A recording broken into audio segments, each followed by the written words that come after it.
감사는 마치 걷기 운동과도 같다라는 생각을 하면서 어제 당진천을 걸었거든요. 걷는 건 쉽지 않습니다. 그런데 걷기를 하면 어떤 은혜가 있어요? 걸으면 걸을수록 근육에 힘이 붙죠. 그리고 마음에 자신감이 생겨납니다. 불필요한 지방과 영양소 등이 우리의 땀을 통해 가지고 불순물이 제거되죠. 그런데 문제는 걷기 운동을 하려고 마음먹는 것 자체가 자꾸 귀찮고 몸은 꾀를 부린다라고 하는 겁니다. 감사하며 산다는 게 좋은 걸 모르는 사람은 없죠.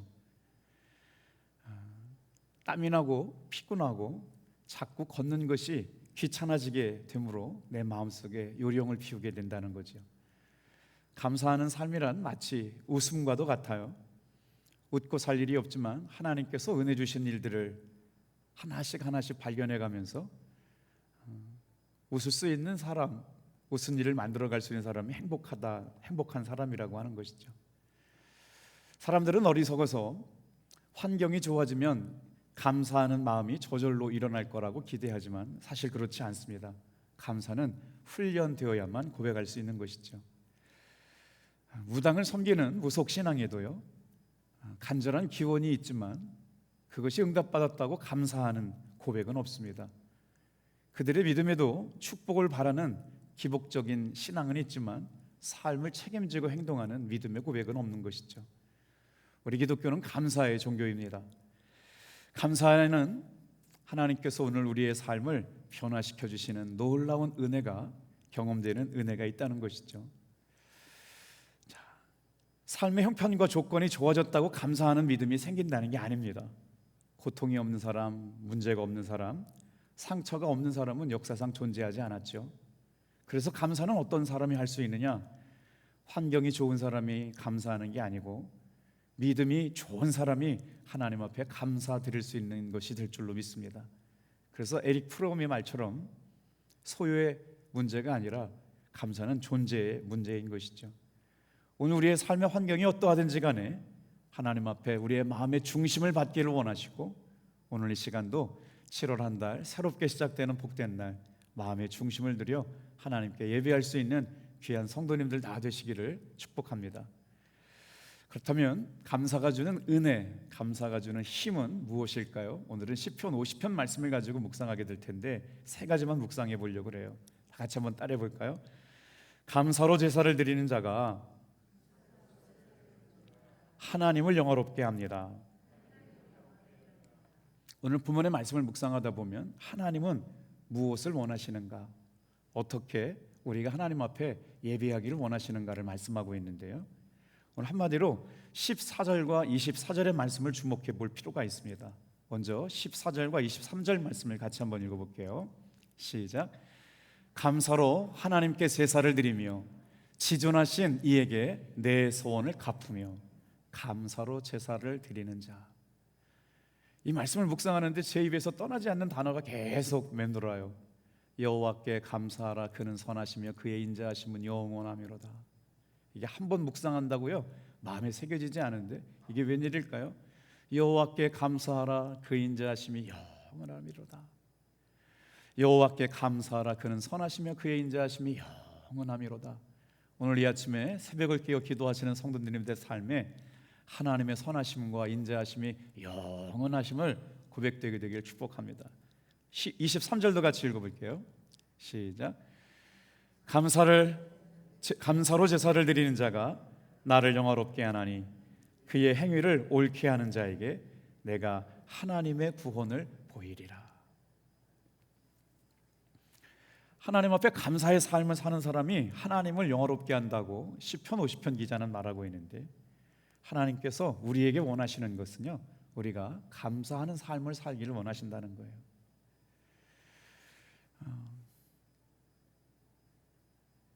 중보기도국에 올라오는 기도 제목들이 저한테 이렇게 올라오게 되는데, 자녀의 문제를 가지고 씨름하는 어머니들의 간절한 눈물의 기도가 있었어요, 최근에.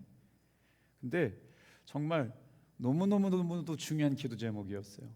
입시를 앞에 두고 어려운 문제가 생겨가지고 이건 정말 해결하기 어렵다. 근데 그 일로 인해서요, 엄마가 새벽에 기도하기 시작합니다. 그런데 결론이 어떻게 됐냐면 아들이 학폭에 연루돼 가지고 대학 진학에 굉장히 위험한 순간이 오게 될 일들이 있었는데, 이거는 손 쓸 수 없는 일들로 막 확산되고 있었고 대학을 입시를 포기할 만큼 어려운 문제가 되었었는데, 정말 열심히 기도하고 자녀를 위하여 기도하기 시작하는 엄마의 기도로 인해 가지고요, 이게 일주일 전에 응답받았어요. 성도님들 기도해 주시고 중보기도국에서 기도해 주셔가지고 대학 진학이라든가 입시에 전혀 문제가 생기지 않게 되었습니다. 제가 요즘 묵상하면서 제 스스로 제 목회를 정의하는 문장들이 몇 건 있거든요. 우리 한번 따라해 보실래요? 이건 특허는 안 냈지만 제가 만든 문장이고요, 주님의 은혜로 고백한 문제예요. 다 같이 한번 따라해 보겠어요. 기도는 해놓고 볼 일입니다. 조금 목소리를 좀 높여주시겠어요? 기도는 해놓고 볼 일입니다. 놀라운 일이 아닐 수가 없어요. 진짜로 기도가 시작되는 막막했고요, 어떻게 해결할 수 없을 만큼 힘들었는데, 그 기도를 포기하지 않는 어머니의 간절한 눈물의 기도로 자녀의 인생이 풀려가고 그 일로 기도하게 만드는 것. 그러니 하나님 앞에 감사할 줄 밖에 없는 것이죠. 또 한번 해보겠습니다. 시련 거친 믿음이 기적을 봅니다. 목회하면서 한 문장 한 문장 쌓여가는 거예요. 시련 거친 믿음이 기적을 봅니다. 왜 하나님께서는 우리의 삶에 시련을 지나가게 하실까? 오늘 본문의 말씀과 연결지어보다 보면 하나님께서 우리에게 원하시는 것은요, 감사로 제사를 드리는 사람 한 사람 만들기 원하셨다는 거예요. 그렇다면 하나님께 감사로 예배하는 사람의 마음은 어떤 걸까요? 참여하는 예배 시간마다 감사함으로 예배를 드립니다. 준비된 시간마다 청성된 마음으로 예물을 드립니다. 감사하는 마음으로 인생을 하나님 앞에 감사하며 살아가는 것이죠. 근데 오늘 성경 말씀에 보면요, 두 종류의 사람이 등장하는데 하나님께서 그의 마음을 살피는 사람, 두 종류의 사람이 드러나요. 감사를 잃어버린 사람과 하나님 앞에 감사하며 사는 사람. 감사를 잃어버린 사람을 성경은 뭐라고 말씀하고 있느냐? 하나님의 마음을 아프게 하는 사람이라고 써놨어요. 감사하는 마음 속에는 언제나 어떤 힘이 우리의 마음으로 움직이느냐면요, 우리의 삶을 불행으로 이끌어가는 것이 아니라 우리의 삶을 기적으로 바꿔놓고 행복으로 바꿔놓고 기쁜 마음으로 바꿔놓는다는 놀라운 비밀이 있습니다. 그래서 불행한 삶과 운명을 바꿔놓는 유일한 길은 하나님이 주신 은혜에 감사하는 마음으로 살아가는 성도들에게 주어진 은혜라고 하는 것이죠.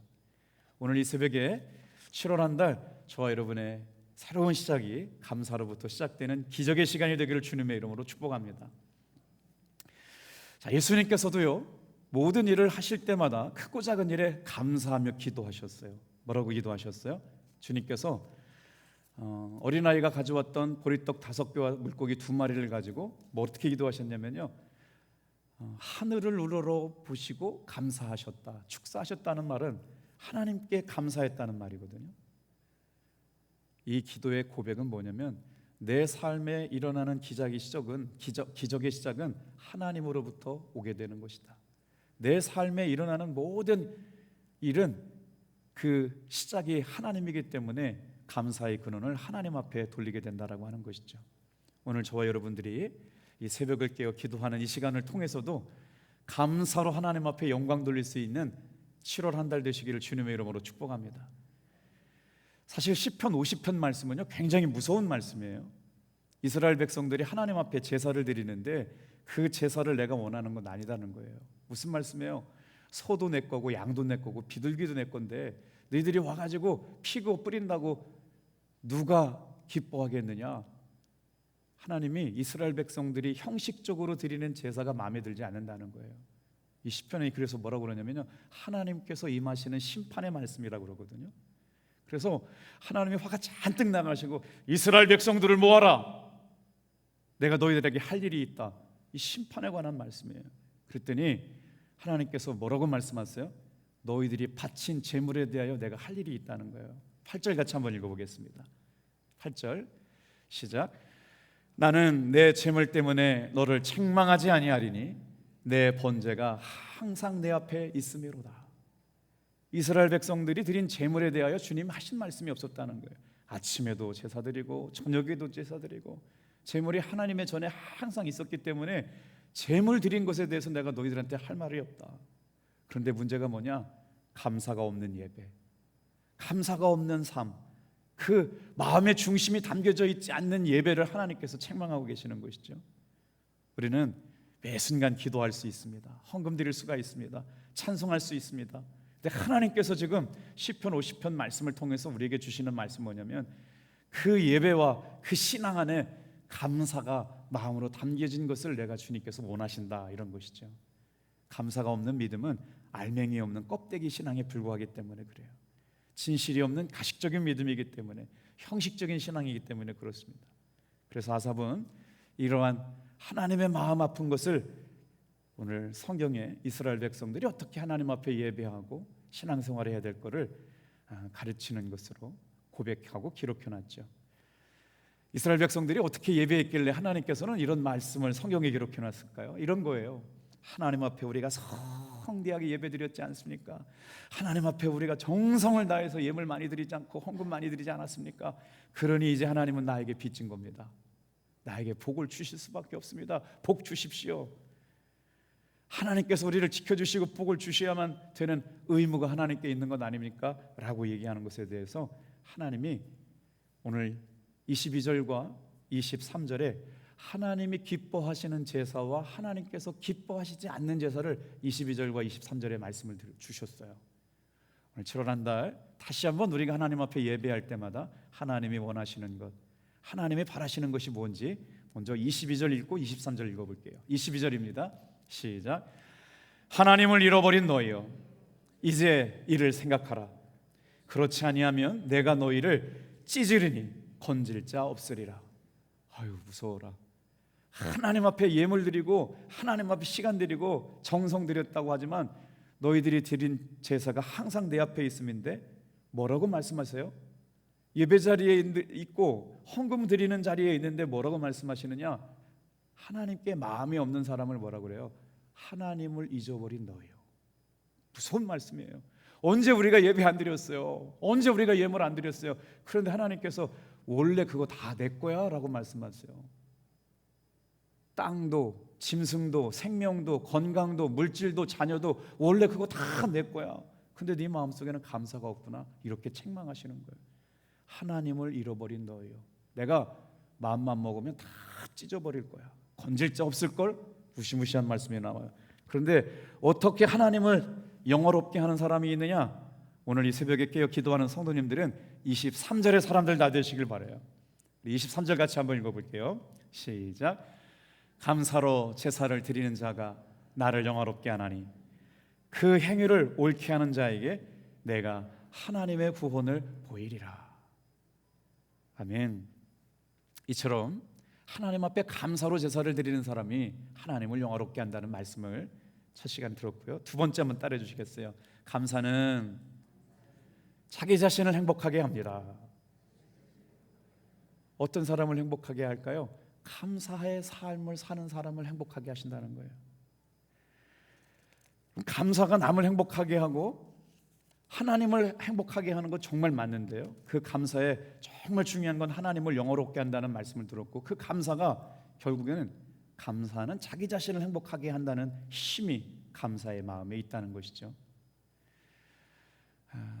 제가 요즘 최근에 들어가는 것 중에 하나가 내 주변에 소중한 사람 한 사람이 있다라고 한 만큼 그것만으로도 얼마나 감사한가요? 오늘 7월 한 달 여러분과 저의 삶에 내 주변에 이 사람 정말 소중한 사람이라고 하는 것, 그거 하나만 깨달아줘도 저와 여러분의 삶은 행복한 삶이 될 줄로 믿습니다. 그게 얼마나 감사한 일이에요. 이 사람을 통해서 내 인생의 최고의 선물을 받았구나. 하나님께서 주신 내 자녀, 하나님께서 주신 믿음의 벗, 탑동교회 성도 한 사람을 통해서 하나님이 내 인생 가운데 최고의 선물을 주셨구나. 그래서 하나님을 영화롭게 하는 일들은 바로 뭐냐면 하나님의 은혜로 자기 자신이 감사할 수 있어서 행복해지는 삶을 살게 된다. 우리 다 같이 한번 따라해 볼게요. 감사는 행복해지는 연습이요, 불평은 불행해지는 연습이다. 우리 4절, 5절, 6절 말씀도 한번 같이 읽어볼게요. 하나님께서 원하시는 것은 우리가 마음으로 드리는 감사의 믿음의 고백을 원하시는데 행복해지는 사람은 자꾸 감사하는 사람이고 불행해지는 사람은 불평하는 사람이래요. 4절 5절 6절 함께 읽겠습니다. 시작. 하나님이 자기의 백성을 판결하시려고 위 하늘과 아래 땅에 선포하여 이르시되 나의 성도들을 내 앞에 모으라. 그들은 제사로 나와 언약한 이들이라 하시도다. 하늘이 그의 공의를 선포하리니 하나님 그는 심판장이시로다. 얼마나 준엄한 말씀이세요. 오늘 이 새벽에 나와서 하나님께 감사드림으로 영광을 돌리는 성도들 되기를 축복합니다. 그 감사는 하나님께 영광이 되는 것뿐만 아니라 감사하는 사람을 행복하게 한다고 말씀을 드렸어요. 이제 이 말씀을 들은 우리는 세상 사람들이 드리는 감사와 우리가 드리는 감사가 차원이 다르다라고 하는 걸 한번 생각해 보셔야 돼요. 뭔가를 주셨기 때문에, 뭔가를 응답받았기 때문에 드리는 감사는 믿음이 없는 사람들도 다 드리는 감사입니다. 이 감사도 중요하죠. 근데 이 감사가 기복적인 신앙으로 흘러서는 안 됩니다. 그래서 오늘 이 새벽에 7월 한 달을 시작하는 사랑하는 성도 여러분의 감사가 어떤 감사로 가야 되냐면요, 한 차원, 감사의 차원을 높이실 수 있게 되길 바랍니다. 그러면 차원이 높은 감사는 어떤 걸까요? 세상 사람들 누구나 할 수 있는 그런 감사가 아니고 하나님께서 나에게 주신, 신앙인이 되어가지고 다른 사람들이 한 번 감사할 때 두 번 감사하면서 양적인 감사가 늘어나는 그런 신앙 고백 말고요, 감사의 차원이 달라져야 되는데, 오늘 마음의 중심을 담아서 하나님께서 기뻐하시는 그런 감사를 드리게 될 때마다 우리의 삶에 하나님이 보게 하시는 아름다운 일들을 보게 될 줄로 믿습니다. 하나님이 보게 하시는 높은 차원의 신앙의 감사를 보게 될 줄로 믿습니다. 감사는 불안과 두려움을 기쁨으로 바꿔주는 힘이 있고요, 오늘 저와 여러분의 삶에 하나님의 살아계심을 통해서 이 땅에서 경험하지 못한 신비롭고 아름다운 마음의 힘을 갖게 될 줄로 믿습니다. 여러분, 새벽에 기도하는 게 왜 중요한 줄 아세요? 마음이 바뀌어요. 두렵거나 염려가 되거나 걱정이 되는 일들이 새벽에 나와서 기도하는데 그 기도하는 시간 내가 노력한 게 없어요. 하나님께서 은혜 주심으로 말미암아 내 마음이 불안과 불평과 염려가 떠나가고 감사할 마음으로 바뀌어지게 하는 시간, 오늘 이 시간이 바로 그 은혜의 시간 되기를 축복합니다. 그때 기도가 막 깊어지죠. 감사가 막 깨달아지죠. 자, 오늘 세 번째, 감사는 하나님 앞에 영광을 돌리고요, 감사는 감사하는 사람을 행복하게 만들어 드린다고 그랬어요. 세 번째 한번 읽어볼게요. 감사는 환난 중에서도 영광을 보게 합니다. 제가 대지를 만들 때는 다 본문 안에 있는 말씀이거든요. 놀라운 일이 아니에요. 감사로 제사를 드리는 자가 나를 영화롭게 하리라. 감사는 하나님의 백성에게 판결하실 때 심판이 아니라 은혜요, 구원을 말씀하시는 놀라운 행복의 비밀을 가르쳐 주셨거든요. 우리 15절 말씀, 오늘 시편 50편 말씀에 감사는요, 환난을 이기고 그 환난을 이긴 성도를 통하여 영광 받으신다는 말씀이에요. 15절 같이 한번 읽어보겠어요. 시작. 환난 날에 나를 부르라. 내가 너를 건지리니 내가 나를 영화롭게 하리로다. 여기서 환난이라는 단어가 너무 은혜가 됐어요. 인생에 고민 없고 고난 없고 눈물 없는 사람이 없어요. 그런데 하나님 앞에서 오늘 시편 50편 말씀은 우리에게 어떤 말씀을 주시느냐, 환난 날에 나를 부르라. 내가 너를 건지리니 네가 나를 영화롭게 하리라. 오늘 이 말씀이 7월 한 달 나에게 주시는 레마의 말씀이 되길 주님의 이름으로 축복합니다. 어떤 말씀이길래 그래요? 환난이라고 하는 단어에 아주 재미난 의미가 담겨져 있더라고요. 포도주를 이스라엘 백성들이 포도즙 틀에 넣어요. 그래서 막 밟잖아요. 짓눌러요. 뭉개요. 그러면 포도알들이 인겨져 가지고 찢겨 가지고요, 포도즙이 돼요. 그리고 포도주가 돼요. 그러니까 고난이라고 하는 것이, 하나님의 자녀들이 당하는 고난은 무의미한 고난이 하나도 없다라고 하는 거예요. 고난 속에서 하나님의 뜻이 있고 이 일로 인하여 짓이겨지고 깨지고 박살나고 다 깨지고 부서졌어요. 그런데 그 고난의 포도즙 틀 안에서 하나님은 뭘로 바꿔주시느냐, 극상품 포도나무가 쏟아내는 참 좋은 포도주가 되게 하셨다라고 하는 거예요. 이게 환난의 의미예요. 오늘 7월 한 달에도 어떤 일들이 우리의 삶에 일어날지 몰라요. 고난 속에서 하나님의 뜻이 있고 그래서 믿음의 사람은 그 환난을 통해서 하나님 앞에 감사할 수 있는 사람. 환난 날에 나를 부르라. 내가 너를 건지리니 나를 영화롭게 하리라. 고난 중에 있음에도 불구하고 그 고난을 통하여 하나님 앞에 영광을 드러내는 믿음의 사람들, 바로 감사의 사람들을 통해서 하나님이 이루신다라고 하는 것이죠. 환난의 바람이 강하면 강할수록 신앙과 인격은 깊어집니다. 고난의 문제가 크면 클수록 그 어려운 문제도 해결해 주시는 하나님의 능력을 만나게 됩니다. 야, 정말 하나님께서 이렇게 역사하실 수 있나? 이렇게 응답해 주실 수 있나? 이렇게 우리와 동행해 주실 수 있나? 고난의 문제가 삶과 죽음의 문제만큼 힘들었던 사람들은 생명까지도 살리시고 삶의 문제를 해결해 주신 하나님을 만나고 고백하게 되는 것이죠. 그럼 그 얘기 들어보셨어요?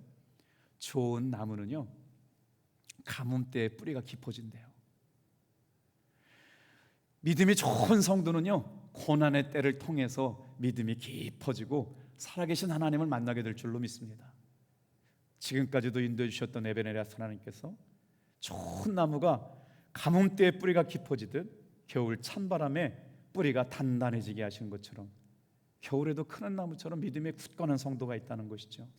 그래서 오늘 저와 여러분들이 그 고생을 통해 하나님의 은혜와 사랑을 발견하는 믿음의 성도들, 언제 목사님의 믿음이 제대로 세워지고 언제 성도님들이 믿음의 담임 목사와 함께 아름다운 믿음의 역사를 이뤄가요? 고생을 같이 해본 사람들이죠.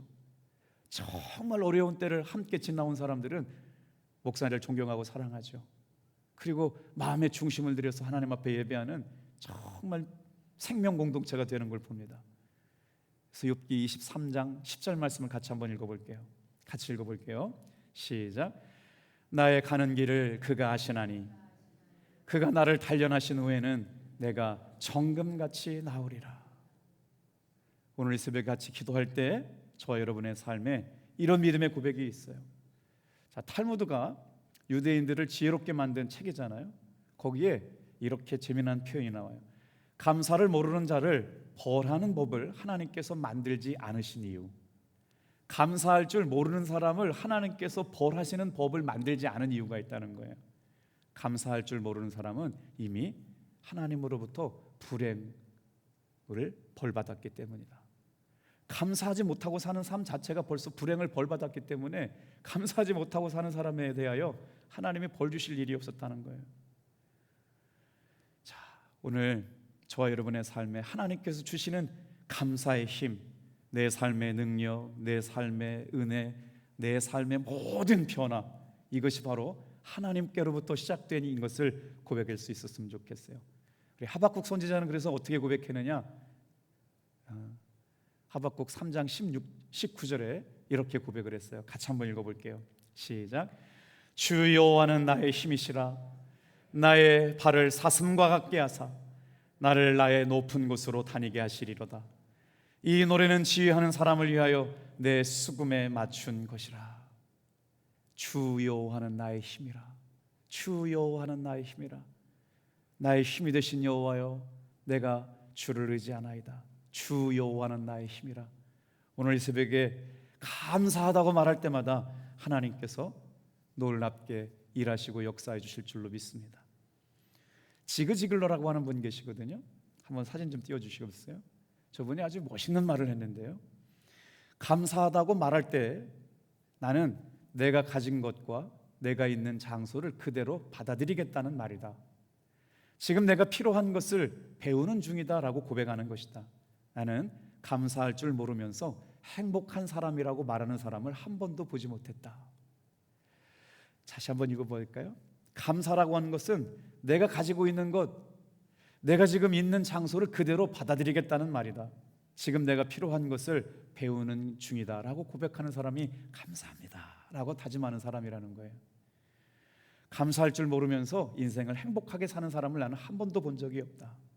오늘 저와 여러분들이 7월 한 달 어떤 마음을 가지고 하나님 앞에 감사를 고백해야 될지 7가지를 한번 적어봤어요. 읽고 마치겠어요. 첫 번째, 다 같이 한번 따라하겠어요. 시작. 큰 것에 감동하고 놀라기보다 사소하고 작은 것에서부터 감사를 발견하게 하옵소서. 두 번째, 먼 미래에 일어날 일보다 지금 이곳에서 감사를 찾게 하소서. 세 번째, 기적적인 일에 감사하기보다 매일의 일상이 감사하며 살게 도와주옵소서.